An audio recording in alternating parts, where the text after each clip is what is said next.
In the last video, we were discussing about manufacturing industries, how manufacturing industry, in which sector they come, how manufacturing industries benefit our Indian GDP or the Indian ecosystem, our country, and you can say every country, how manufacturing help them. Now we will discuss about, I told you, contribution of the industries to the national economy.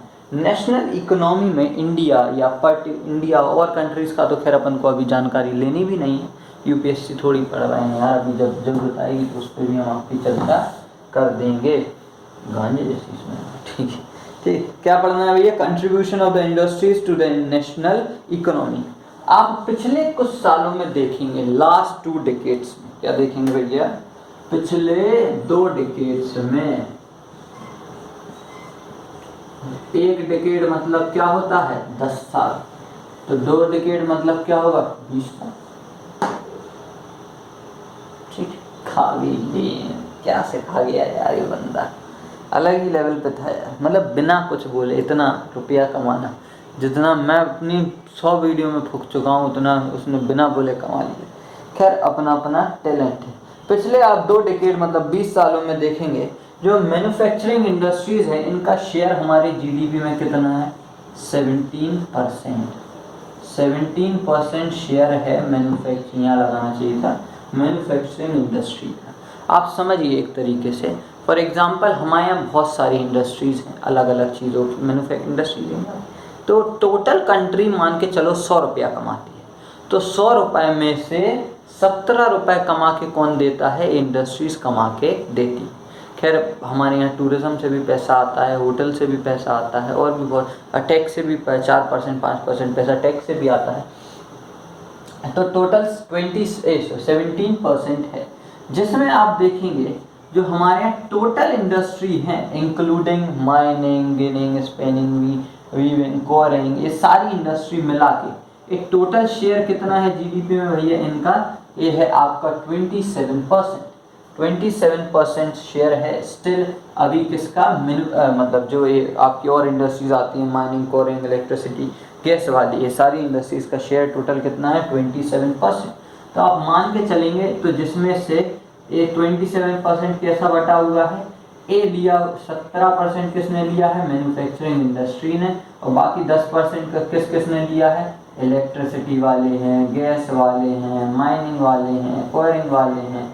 ठीक है, इन लोगों ने कितना percent acquire करके रखा है? 10% acquire करके रखा है। आई होप आपको इतनी बात समझ में आ गई होगी। इसके बाद हम लोग देख रहे हैं कि बहुत क्या है, अब अपन लोगों के क्या है, हर चीज़ से उम्मीद ज़्यादा है, और कंट्रीज़ के मुकाबले, और डेवलप्ड या फिर डेवलपिंग कंट्रीज़ के मुकाबले हमारा ये शेयर बहुत कम है।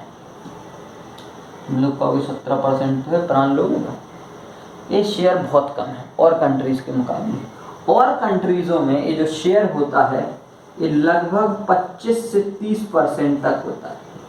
कितना होता है? 25 से 30% तक होता है, लेकिन हमारे देश में ये शेयर कितना है? सिर्फ 17%।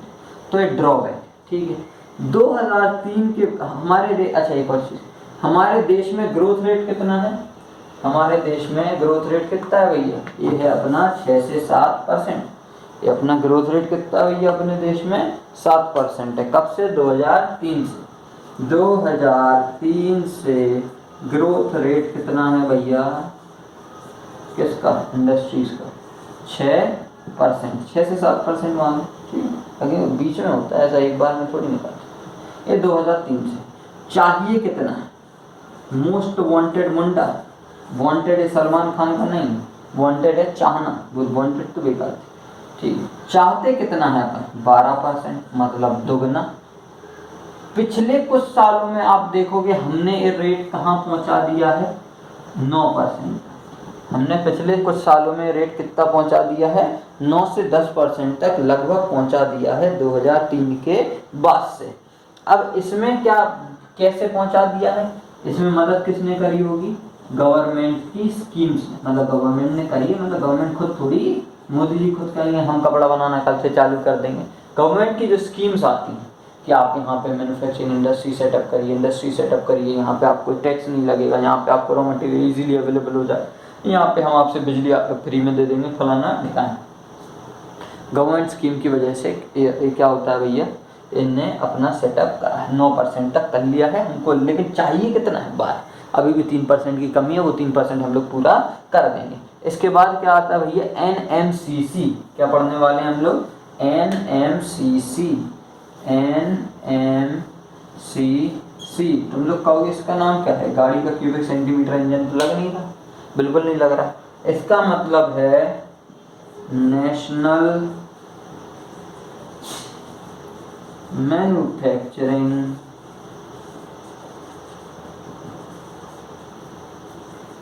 Competitiveness council, national manufacturing competitiveness council.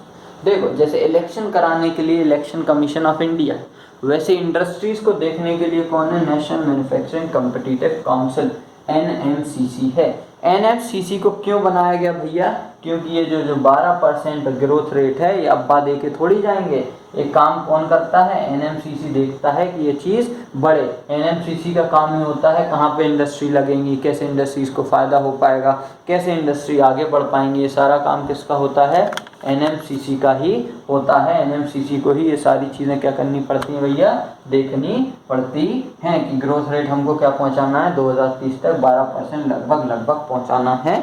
इसीलिए क्या करा गया था भैया, NMCC की स्थापना करी गई थी। कब, क्यों, कैसे, ये अपने सिलेबस में नहीं है। आई होप आपको इतनी बातें समझ में आ गई होंगी। ठीक है भैया, वहाँ तक समझ में आ गया था। इसके बाद बात आती है कि हम लोग अपनी इंडस्ट्रियल लोकेशन कहाँ पे सेट करेंगे, मतलब हम अपना जो जैसे घर होता है तो समुद्र के बीच में, नदी के पास में थोड़ी बनवा लेते, तो बाढ़ आ जाएगी। ऐसी इंडस्ट्री को लगाने से पहले कुछ चीज़ें देखी जाती हैं, वो है आपकी लोकेशन। लोकेशन में आप देखिए, खुद सोचेंगे आपको दुकान खोलना होगा तो आप कहाँ खोलेंगे, जहाँ पे भैया मार्केट होगा, मतलब लोग वहाँ से चीज़ें खरीदते होंगे, ऐसी थोड़ी खोल दोगे कहीं पे। तो क्या भैया इंडस्ट्रियल लोकेशन कौन सी होगी, यहाँ पे रॉ मटेरियल हो, रॉ मटेरियल चाहिए, पास में होना चाहिए रॉ मटेरियल। दूसरी चीज़ आती है कोई भैया उनको पैसा भी उनके पास होना चाहिए, मतलब उस जगह पे भी पैसा होना चाहिए, और ठीक दाम पे ज़मीन मिलनी चाहिए, ऐसे थोड़ी आड़े टेढ़े दाम पे उस पर भी खरीद लेंगे। पावर होना चाहिए, इलेक्ट्रिसिटी के लिए होना चाहिए कोई, या फिर हाइड्रो इलेक्ट्रिक पावर प्लांट आसपास होना चाहिए, इलेक्ट्रिकल पावर प्लांट होना चाहिए, ताकि उनको एनर्जी आउटपुट मतलब इलेक्ट्रिसिटी मिल पाए। इसके बाद इम्पोर्टेंट, सबसे इम्पोर्टेंट क्या है जो आपकी किताब में नहीं दिया, वो है गवर्नमेंट पॉलिसीज़। गवर्नमेंट पॉलिसीज़ भी होनी चाहिए, तभी इंडस्ट्री उस जगह पे सेटअप करी जा सकती है, अदरवाइज नहीं। जैसे आप लोग कॉटन टेक्सटाइल में पढ़ेंगे कि महाराष्ट्र गुजरात क्या है, कॉटन बेल्ट है, तो वहाँ पे बहुत सारी इंडस्ट्रीज को गवर्नमेंट ने जगह दी, सारी जगह पे गवर्नमेंट। अब आप सोचेंगे शहर के बीच में हमको इंडस्ट्री खोलना है, आप कितना भी अमीर आदमी बने रहो, इंडस्ट्री नहीं खोल पाओगे। इसके बाद दूसरी चीज़ आती है, दिक्कत क्या आती है कि ये सारी चीज़ें एक बार में अवेलेबल नहीं होती हैं। तो अपन लोग इसके लिए क्या करते हैं, कुछ दो ऐसी जगह देखते हैं जहाँ पे क्या हो, इनमें से या तो ये चीज़ें हो या फिर कैसे भी करके अरेंज करी जा सकें। दूसरी चीज़ आती है, आप ध्यान से देखिए, इंडस्ट्रियलाइजेशन और अर्बनाइजेशन एक संग में चलता है। कैसे इंडस्ट्रियलाइजेशन धीमे धीमे मतलब जैसे जैसे इंडस्ट्रीज बढ़ेंगी तो आपको पता है हमारे यहाँ नई नई चीज़ें आएंगी, नई नई चीज़ें यूज़ करने को मिलेगा, ठीक है। हमारे यहाँ की मार्केट ग्रो करेगा, संग में हमारी जीडीपी ग्रो करेगी, देश ग्रो करेगा, जिसकी वजह से शहरीकरण, अर्बनाइजेशन का मतलब क्या होता है, शहरीकरण। अब जैसे मेट्रो बनती ना अपने देश में तो कहाँ से मेट्रो ले आएंगे तो महंगी पड़ेगी। इससे अच्छा मेट्रो हम अपने देश में बनाने लगेंगे तो इजीली हम लोग क्या कर सकते हैं, मेट्रो अपने यहाँ चलवा सकते हैं। कल के दिन बुलेट ट्रेन भी बनवाने लगेंगे, कोई दिक्कत नहीं, मोदी जी रहे तो। इसके बाद आप देखेंगे सिटीज़ क्या देती हैं इंडस्ट्रीज़ को, मार्केट देती हैं, बैंक देती हैं, या मार्केट तो दे ही रही हैं, ठीक है। इसके बाद बैंक वगैरह क्या सर्विसेज देती हैं, ट्रांसपोर्ट सर्विसेज भी मिल जाती हैं। एंड आप देखेंगे इन्वेस्टमेंट, लोग जो होते हैं वो इन्वेस्ट भी कर देते हैं इंडस्ट्रीज़ में, लेबर मिल ही जाता है सिटीज़ में, और साथ में कंसल्टेंसी और फाइनेंशियल सर्विस भी इंडस्ट्रीज़ में आपको देखने को मिल जाएगी। इसके बाद आता है एग्लोमरेशन इंडस्ट्री। एग्लोमरेशन इंडस्ट्री का मतलब होता है सारी इंडस्ट्रीज का एक संग में इकट्ठा होना। एग्लोमरेशन इंडस्ट्री का मतलब क्या होता है, सारी इंडस्ट्रीज का एक साथ में इकट्ठा होना। तो इसमें होता क्या है भैया, गवर्नमेंट की जो पॉलिसीज होती हैं वो इस तरीके से रहती हैं, क्या इनको इकट्ठा करने का काम कौन करता है, गवर्नमेंट की पॉलिसी। तो गवर्नमेंट की पॉलिसी कुछ इस तरीके से रहती है कि सारी जो इंडस्ट्रीज हैं उनको ज़्यादा से ज़्यादा फायदा हो सके, इसलिए उनको क्या करा जाता है, एक फिक्स जगह पे रखा जाता है, ताकि सबका साथ सबका विकास हो सके। आई होप आपको इतनी बात समझ में आ गई होगी। इसके बाद नेक्स्ट टॉपिक हम लोग पढ़ेंगे अगली वीडियो में, क्योंकि यार टाइम बहुत ज़्यादा होने जा रहा है। Thanks for watching this video. मज़ा आया तो लाइक करें, चैनल को समझ आना चाहिए यार, कैसे भी दबाओ।